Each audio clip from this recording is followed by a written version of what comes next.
Dennis Hauger is the FIA Formula 3 champion, while Trident has finally put an end to the Prema steamroller. It also rained a little bit at Sochi. We have all this Formula 2's title battle finally shaping up. Oh, and a whole new Formula 2 and Formula 3 format to discuss on this week's Formula Scout podcast. Firstly, what an exhausting weekend it was, even with 2 races being cancelled. I'm certainly still recovering from it. I've been drinking way too many cups of tea and coffee, and sometimes tea with coffee. But I suppose, regardless, everyone, we shall probably crack on with Formula 3. And we've got Dennis Hauger as the champion, clinched the title in race 1, which we'll come on to more detail on in a bit. But we sort of covered this off a little bit before, but do we think that it's a worthy champion? And I guess we'll start with Roger. Yeah, thanks, Craig. Yes, I certainly, in my opinion, I think Dennis Hauger is definitely a worthy champion. The performances throughout the year have been pretty impressive. He's demolished really his Prema teammates and has been largely carrying the Prema score. As you said, Trident took the title, but Hauger was most impressive throughout the year.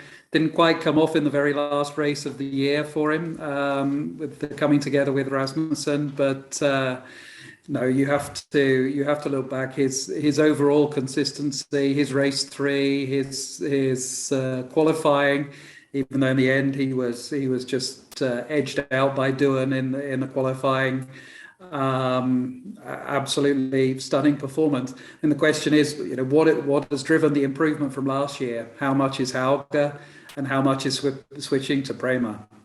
Yeah, certainly, and that's from the way how he was sort of putting it over the weekend. He perhaps didn't necessarily get the support he needed from High Tech last year, and that had a huge effect on him mentally.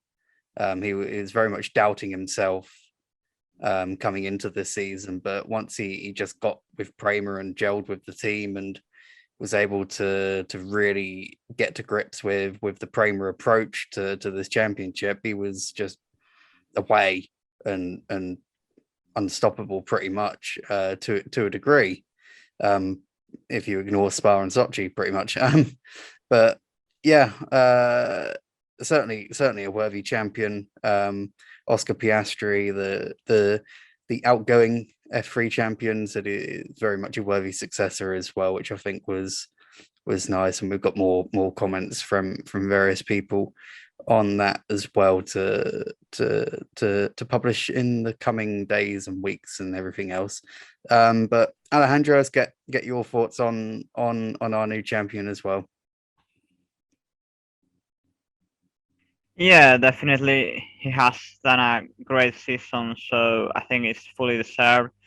He has also made a big step forward compared to last year, whereas you said he had some issues with High Tech, but this year with Prema, he's been brilliant with more pole positions than anyone, many future main race wins. So yeah, definitely it's fully deserved for him, and yeah, we'll see what the future brings for him. Probably an F2 seat. I think indeed it has already been confirmed by Helmut Marko that he'll be racing F2. Of course, it couldn't be otherwise. So yeah, we'll see how he adapts to the new category. If we see something like we are seeing with Piastri this year or not. So looking forward to it. Mm-hmm. Yes, I think that we actually found out that Hauger was driving in F2 next year for Helmut Marko before he did himself. But yes, we'll also have a full season review podcast to come at a later date. But Bethany, this is probably the point where you jump in and go, well, I predicted Hauger to be champion, but I honestly can't remember who you picked at the start of the year, to be honest. I did, and I just put it in the group chat because honestly, this season was at the start of the season, it was so hard to pick. And I think I said at the start of the season, like, there's 5 different drivers who we could pick to be champion, and any one of them could have realistically had a shot. So it was kind of really just do we eeny, meeny, miny, mo to pick from them. But I think Helga's, definitely a deserving champion. And he kind of, like we said at the midpoint of the season, he kind of really had it under wraps. He understood how this format worked. Prima understood how this format worked, and they really worked well together, much better than Helga's teammates really did with Prima as well, which I think is one of the biggest factors for me in saying he's such a deserving champion, because he had that edge over his teammates. I think it was good that he had some competition there in the end, even if it didn't quite materialize as fully as it's maybe has done in other seasons. But it was still good to kind of have that pressure on at the end. But then after he won the championship, that last race, it did get a bit crazy there. But it was great, and it was good that Red Bull are going to be actually using some common sense and putting him in F2 next year. Yes, we just need to wait and see exactly which team he's driving for. There are some rumors going around, but I'm not 100% convinced by them as yet. But I suppose we should give a word for Jack Doohan as well, who did put in a very valiant effort to give Helga as much trouble as he did. 4 race wins across the season, the same as Helga, and ultimately came up short by it was like 20 odd points, but a lot of the damage was often done in the partially reverse grid races, where Helga was able to make progress so often, and Doohan not always was able to do the same. But when it came to wet weather conditions, especially places like Spa and Sochi, he was very, very good. But yeah, certainly have to give some kudos to him for keeping it as close as it was, essentially, given how the championship looked after Budapest. But yeah, it is another driver that I very much expect to see racing in Formula 2 next year. Again, with which team, not sure, but we'll see how that plays out. One of the more interesting points that we had during the weekend was a little bit of good foresight from the FIA and Formula 1 management to actually bring the first race forward to Friday. Which certainly made Friday a bit more stressful. That's for sure, with a race to suddenly cover at the end of the day. But it's a little bit strange, especially after the farcical situation that Formula 1 had at Spa, to have a scenario where they actually were proactive and was able to actually get as many races feasibly in the weekend as possible, especially when you consider that Formula 2 was also active this weekend, so that made the logistical side of things all the more tougher. But Bethany, you were very much covering other championships this weekend, focusing mainly on them, but you're also very much active in keeping an eye on what was going on in Formula 3. What was your thoughts on moving the race forward, given that you often cover championships where timetables shift all the time?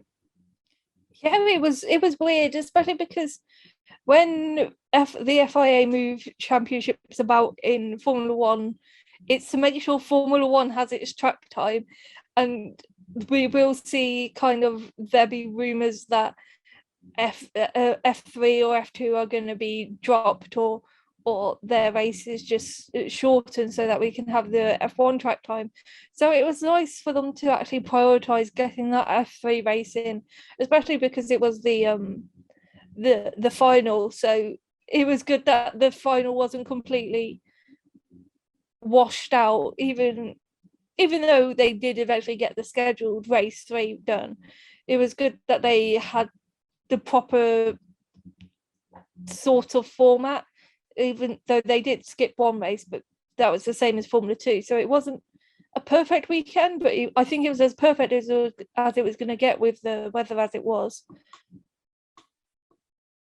We'll get onto formats very shortly, because this does segue in very nicely into that. But I suppose we should probably talk a little bit about race one itself. A cracking win for Logan Sargent to take Charouz to the top step of the podium for the first time, finishing ahead of new champion Hauger, while Victor Martin rounded off the podium. And it was a difficult afternoon for Doohan, who did drop through the order.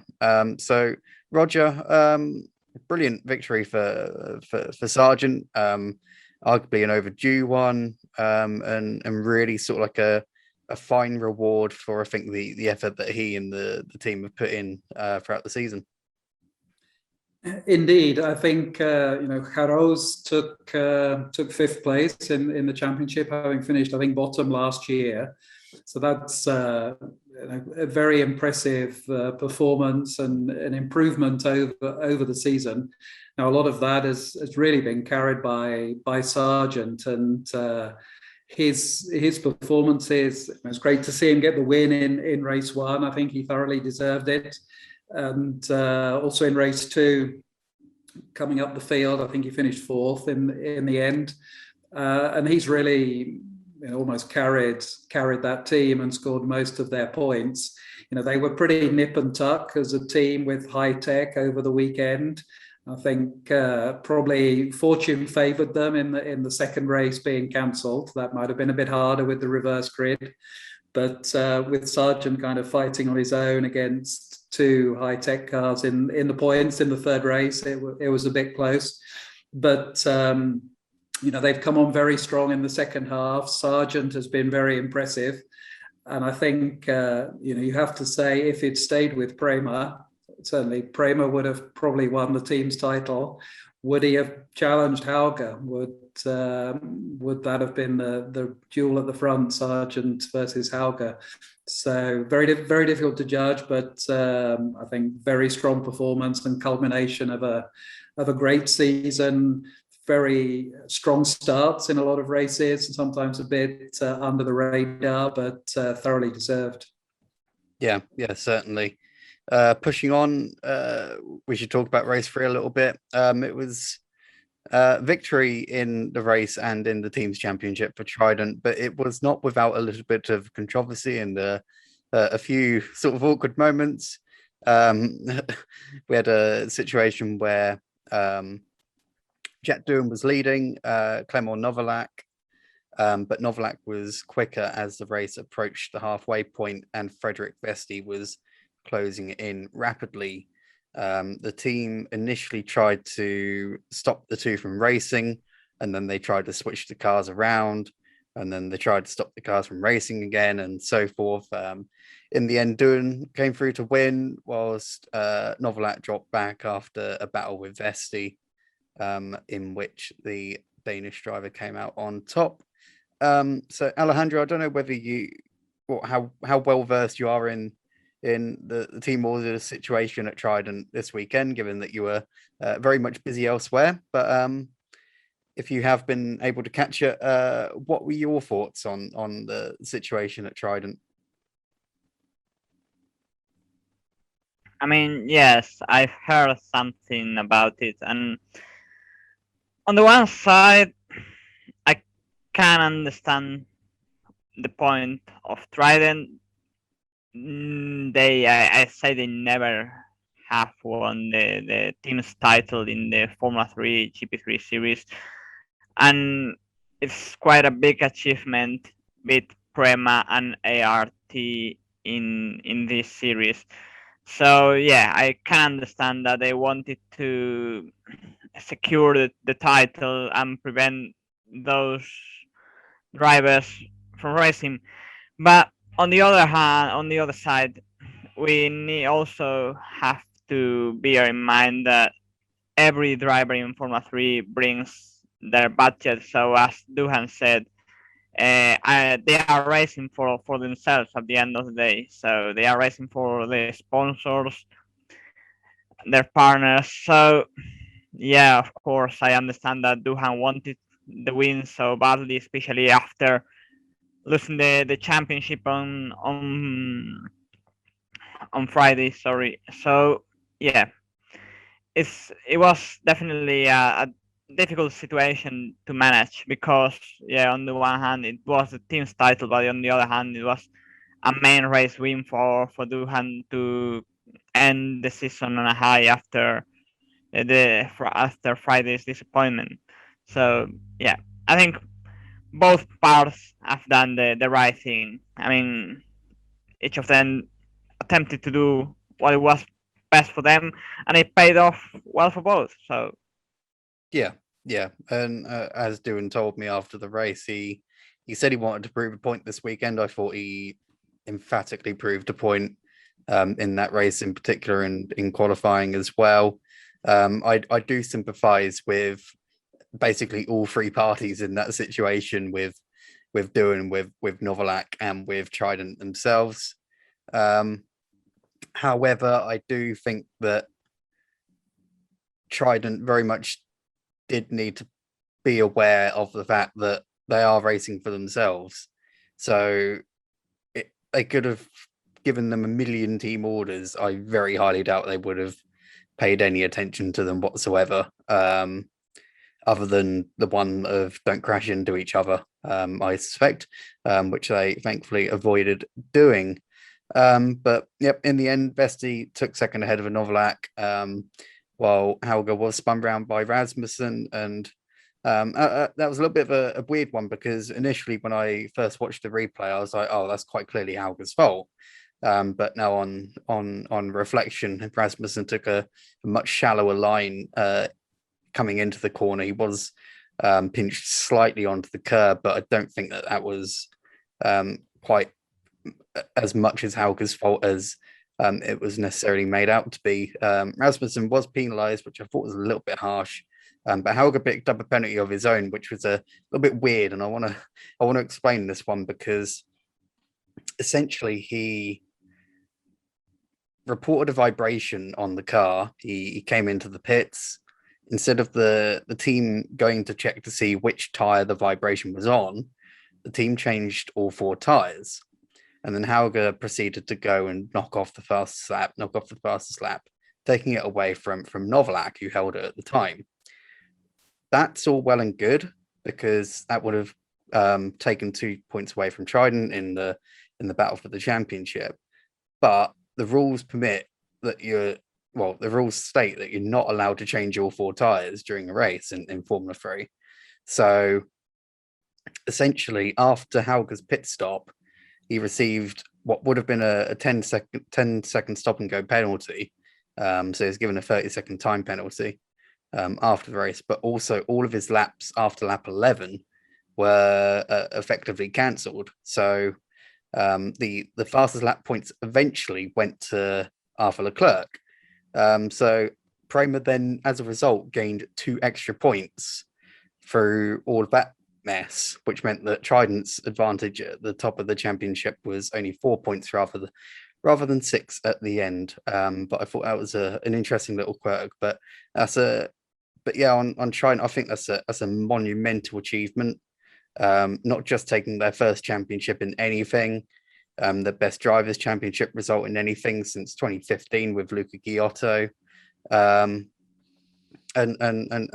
so many other like significant things as well, including knocking Prema off their perch, because doing that is no easy feat, especially in a championship where Prema have quite literally been the absolute class of the field over the past 2 years.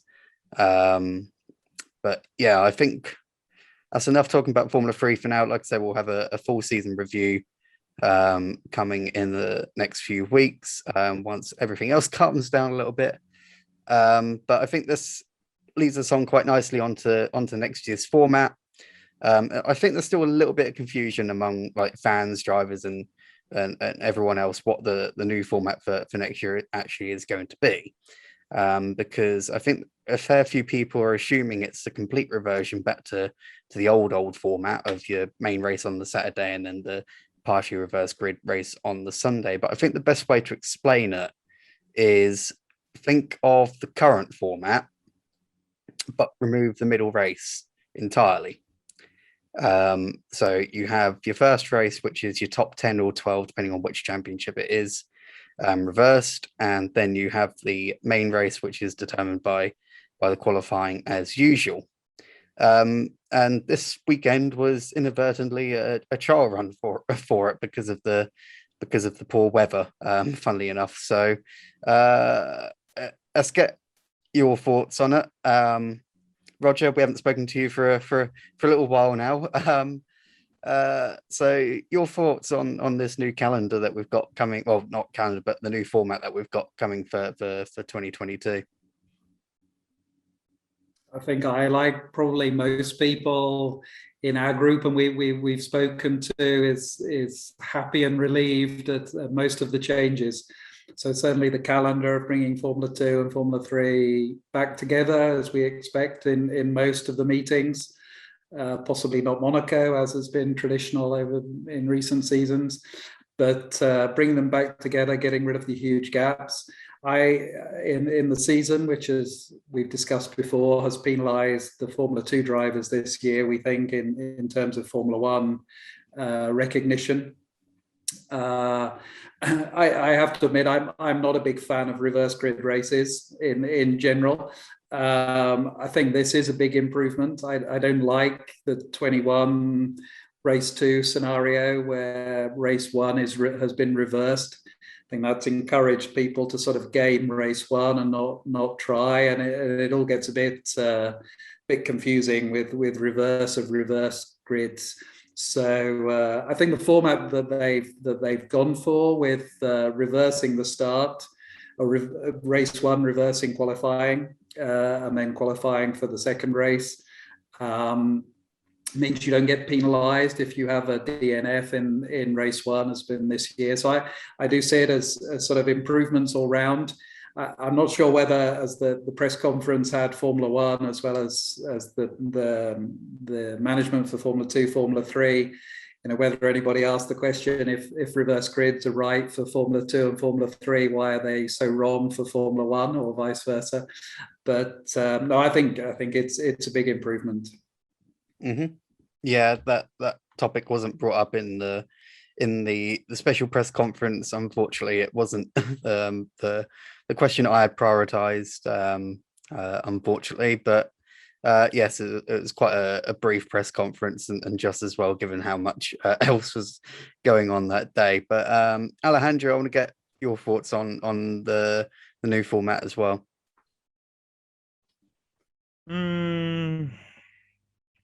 I don't know.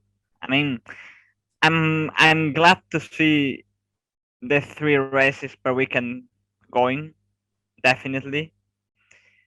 But I'm still not sure about having the reverse grid first and then the main race, because if you still have an issue in qualifying, the weekend is over. The other way, if you had an issue in qualifying, you still had the main race to gain places, and perhaps you could get to 12th if you had a good race, or to 10th in Formula 2, and then take advantage of that reverse grid. So I don't know. I'm still thinking about it in order to have a verdict, but yeah, I think it's positive they are reverting to 2 races per weekend format. Yeah. I'll share my views in a second. They have evolved from the quick column that I smashed out on Friday. But Bethany, you've got anything to add? Yeah, there are 2 things really. First, I don't mind the weekend format as it's been this year. I think the main issue with this format has been the 3 years that there's been between races. I think it doesn't matter what kind of format you're going to have. If you've got that gap between the races, then the championship as a whole is not going to flow. And the second thing the reason why they had this format change in the first place was supposedly for cost issues. So does that mean that the new formats, which like you said isn't exactly the same as the old one, but is more like the old one, does that mean that the costs are going to go back up, or was cost savings not that great in the first place? So while just the championship changes, I think great, like you said, I think the two being able to earn more points from reverse grid races in a weekend than the proper race is a bit daft. But so as a whole, just the format change is great, but I think there are still issues where if things that were problems this year probably haven't been addressed all that much, this one change isn't going to solve all of F2 and F3's problems. Yeah, certainly. And you bring up a very, very good point about cost saving. That was one of the things that was addressed in the press conference. And the thing that got me is was CEO Bruno Michel saying that the cost difference for next year isn't going to be a huge amount compared to this year, which does raise the question of, well, what was the point in the first place if the cost saving that we've had for this year isn't as drastic as has necessarily been as is necessarily made out to be? But on the other hand, we've still got all of the teams at least surviving, although there are certainly rumors about one of the teams stay in the championships not being for too much longer, but we'll get onto that I think a little bit later.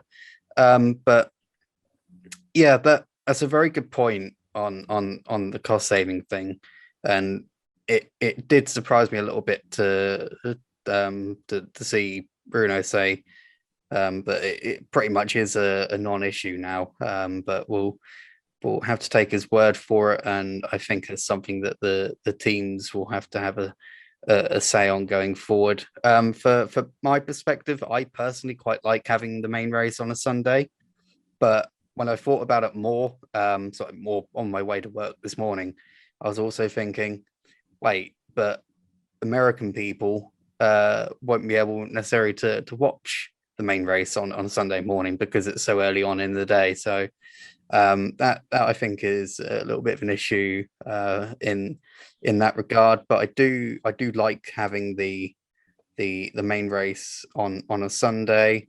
I also am not a big fan of reverse grid races generally, especially partially reverse grid races. But for the entertainment factor, I suppose, for the show, quote unquote, for the listeners, it does add an extra little bit of spice, and it does allow other drivers to feature at the front. But we have had like in Formula 3 this year, we've got 11 different winners or whatever it is. So when we come around to do our top 10, at least one of those is going to not make the cut, which we'll have to explain. But I think with the way that our top 10 is shaping up, there might be a few that miss the cut as well. And it's something that Novalak alluded to a few times this season. Being consistent has actually hampered him, because if you're qualifying 5th or 6th for every round, then you're not in contention for a win at any point throughout the weekend. So whereas someone who qualifies 12th is purely because of the reverse grid. So I don't like it in that regard really either. But I do think that obviously having F2 and F3 back on the same weekend is good to a degree, but I'm certainly going to need to split those duties up with someone next year for sure. And having the calendar a lot more condensed is obviously beneficial for Formula 2, with the horrific stop-start nature that we've had in that championship this year. We don't know exactly how many rounds we're going to have between the two championships this year, but my understanding is we're going to have sort of around 13 or 14 with either F2, F3, or both. So that's quite a lot of rounds, which is good because it keeps everything nice and fresh. It's a lot better than 7 or 8. That's for sure. The other championship, of course, on F1's bill that we care about, because we don't care about Porsche Super Cup, is the W Series, and discussions with that championship are very much ongoing for FOM. So I suspect that they'll be turning up at several of the rounds as well. But I think this certainly segues quite nicely into Formula 2, which was also an action, and we've finally got a championship narrative, I think, which is nice. We're only at the end of September, which is certainly frustrating, and I can certainly imagine it's very frustrating for the drivers themselves, and for prospective teams that are looking to young talent to promote, especially given that all bar one of the seats are completely sealed up in F1. Like in F3, the second race was called off. The first race was postponed after they drove from the paddock to the F1 pit lane, and then it absolutely teamed it down. There are some brilliant pictures on the internet of just the drivers sort of sat around looking like just pretty much lost as to what to do. We had a chance to speak to a few of the drivers during the intermission, and good old Jehan Deravala was very proactive and was able to find the one place in Sochi with a heater. So a lot of the drivers took his advice and found the one heater in the catering area. But we did eventually have a race one, the reverse grid race, and Dan Ticktum won that one. But in the press conference, he was in no mood really to celebrate, because he feels his F1 chance is gone, and the win doesn't really mean all that much as a result. He was very, very animated about his thoughts about motorsport as a whole and all that sort of stuff, but I think we'll save that for another day. As we speak about Dan Ticktum, I think pretty much all the time at the moment. But we had a bizarre situation on the way to the grid, as both virtuosis hit trouble. Guan Yu Zhou, championship contender, of course, spun off and stalled, while Felipe Drugovich had a much worse fate and had a nasty crash, spearing off into a concrete wall and then off into another concrete wall. He had to have a CT scan, but was later cleared from hospital, but was not cleared to drive for the feature race. Oscar Piastri also had a difficult afternoon, and he slipped down the order to 9th. Also in that race, Yuri Vips took second place, but he was very, very open and frustrated about reliability on social media after he had an issue in the feature race, and Robert Schwartzman took a home podium as well, while Jake Hughes took his best result with 4th place, and also the best result for HWA under that current guise, but we're not entirely sure how long it will be under that guise. So there was quite a lot to digest there. Like I said, we're going to start rattling through a lot of this sort of stuff. So, Roger, what were your thoughts on race one in general, and on the various topics that we've got there briefly? Yeah, as you said, I think it's the narrative beginning to emerge more clearly in the Formula 2 story now that they're actually racing again, as Bethany quite succinctly pointed out in the last section. Good to see Ticktum win. But as you said, we've spoken a lot about him, and I think there's more to say. Clearly, looking at the championship, Piastri with a third pole position in a row and a second feature race win is beginning to put some clear water, also because of the slightly unfortunate formation lap for Zhou in Universität Josica. So that Piastri-Porsche duo seems to be making inroads, and Schwartzman just sort of keeps ticking along. He always seems appearing. I'm not sure how many points he is behind Zhou, but it's not far. And I think we've maybe been slightly critical of him in previous races, but he's not far off second place. He's still in with a shot of the title, and keeps scoring points. And as you said, the reliability seems to be a recurring issue. It seems to be getting a little bit better. High tech seem to be more impacted maybe than others, but I don't know the overall statistics of who's had the most failures. But see, as you said, putting it into a bit more context, with still a few more months to go of the season, but the positioning seems much clearer now. Yeah, certainly. And as you say, 2 months now, 10 weeks in between Sochi and Jeddah, so we've got a very, very long time to digest this round at least. You've already mentioned Piastri took the feature race win. He emphatically beat Porsche on the track in what you described as a very, very tough race. While Daravala came out of a decent scrap to round out the podium. Well, Ralph Boschung was in that scrap on his 73rd attempt in Formula 2 without a podium, and he was cruelly denied through a puncture. But what it does mean is we've now got a 5-way title picture, I think, between Piastri, Zhou, Schwartzman, Ticktum, and Porsche. Anyway, but that's enough about Formula 2. I think we'll kick off with some other motorsport away from Sochi. And Alejandro, you were paddocking for us for the first time this weekend at Valencia, covering the Formula Regional European Championship by Alpine. So I wasn't really able to catch too much of what was going on there. So I'm just going to basically hand the keys over to you for a little bit. Yeah, well, quite.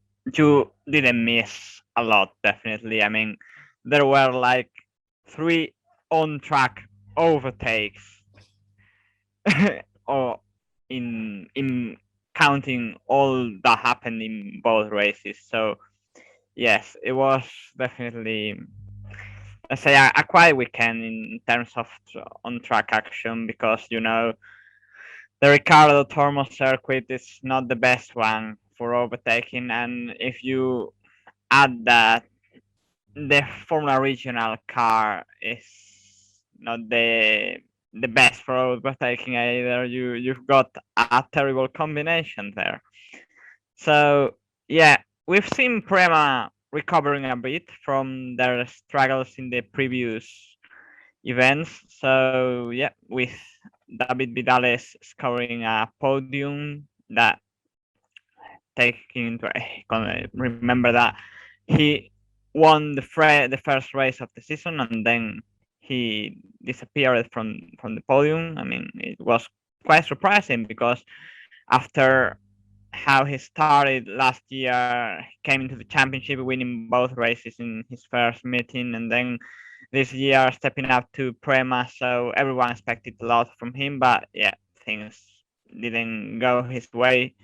We chat with him a bit, and yeah, he explained, we will probably have an article about that, but he explained that the season has been tough with a couple of issues here and there. So yeah, but they definitely hope that the following meetings coming up in Monza, in Mugello and Monza, will help them to score some wins, as the team knows well those tracks. And then we also had another pole position and another win from Franco Colapinto, which is on a roll recently. I mean, he's been pretty much on top in every session since Spielberg.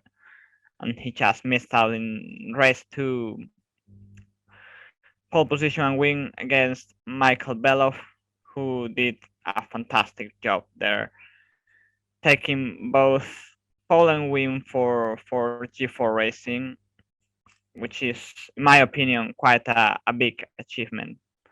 So that's, I think, a bit all what happened there. Well, we also had Mari Boya taking his first podium in the series.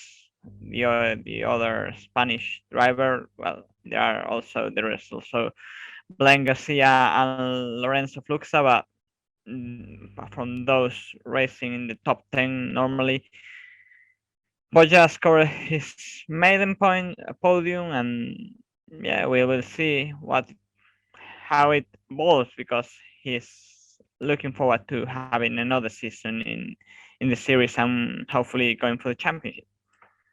Mm-hmm. Yep, and well, we're still awaiting Gregor Saucy's crowning glory, but it's seeming all the more inevitable the further time goes on. With the racing, I'm not massively surprised. Those cars don't necessarily race too well, but they're evaluating push to pass for that championship in some form going forward. So that will be hopefully beneficial in terms of the racing for that going forward. It's been a while since we've had a rant from Bethany, especially about British F4 and especially about driving standards. But it sounds like the action at Silverstone got a little bit too intense, let's say. Yeah, I don't normally rant about driving standards because it's been really good this year for some reason, but at Silverstone, we'll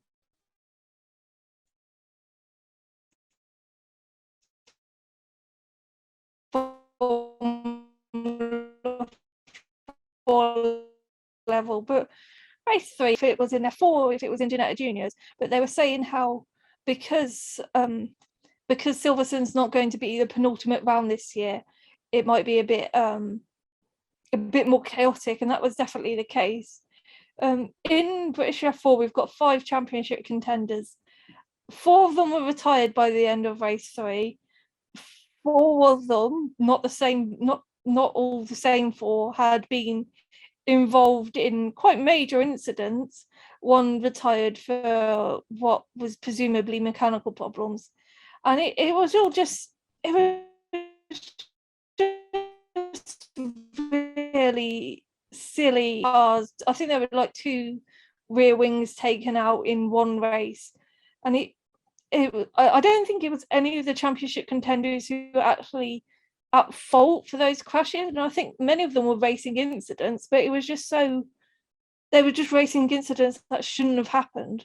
They were going for moves that weren't really there, and it was. I know this is a learning championship, but we're at the end of the season now, and it was just so disappointing when the championship's been really well behaved for the most part, and to see them kind of throwing that away. But then on the other hand, seeing as all the championship contenders were involved in incidents, that means none of them really lost out from being in incidents. So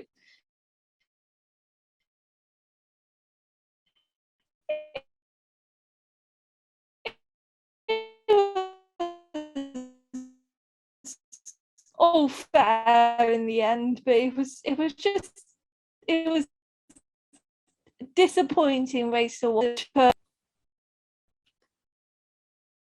Yeah, certainly. The internet cut out a little bit, but I'm sure that will patch up together in the end. But that's fine. But yeah, it does sound like it got a little bit chaotic, and that's the sort of thing that you tend to sort of see in the last race of the season if the championship's been wrapped up and it's just the going out party, if you will. It doesn't necessarily matter too much if everything sort of ends up on the back of a tow truck necessarily. to a degree. But yeah, certainly not whilst in the middle of a championship fight, whilst drivers are fighting for their careers and so forth. But yes, I think that brings the majority of the racing to an end. There's also plenty of other stuff in action, including Euro Formula Open and at Monza, and that was also a washout. So do check out the reports on that. Which brings me on quite nicely onto the website, because we've got plenty going on over there. We've got a paddock roundup from Sochi, Monza, and Valencia, which is really sort of like the first time we've done that. But that's a worthwhile read, especially if you're a fan of the one-off Belgrade Grand Prix of all things. Let's just put it that way. We've got a feature on 5 junior drivers who deserve a Schumacher-style documentary, and the French Formula 4 practice is very much worth reading, of all things. But that's very good. Romain Grosjean related reasons for reading that. We should also have some insight into the championship battles in Formula 2 and Formula 3 out in the coming days, written by none other than yours truly. We've got more title deciders coming this weekend, with all 3 rungs of the Road to Indy at Mid-Ohio in action. Last week's podcast was on that, so do check that out if you haven't done already. And the Danish F4 championship finale is active as well at Jyllands-Zerlingen. We will also have plenty of other Formula 4 action. The Spanish Championship at Jerez, the German Championship at the Sachsenring, the French Championship at Paul Ricard, and the Argentinian Championship in Uruguay. We've also got Super Formula Lights at Okayama. Not that anyone really cares too much about that. But that brings an end to a slightly longer episode this week with so much going on. But I think we rattled through it quite efficiently. Given just how much there was going on, we probably could have gone into a little bit more detail with literally everything going on, but I think we would have been here all week if that was the case. It probably would have been longer than the rain delay at Sochi. But that, like I said, that brings an end to this week's podcast. We'll be back next week with another podcast, which will probably be of the theme of reacting to the Road to Indy title deciders. So do make sure you watch those races, and also congratulations to Alex Palou on winning his first IndyCar championship. There is a feature on Formula Scout about the part-time barista, so do make sure you read that. But yes, we will be back next week with another Formula Scout podcast.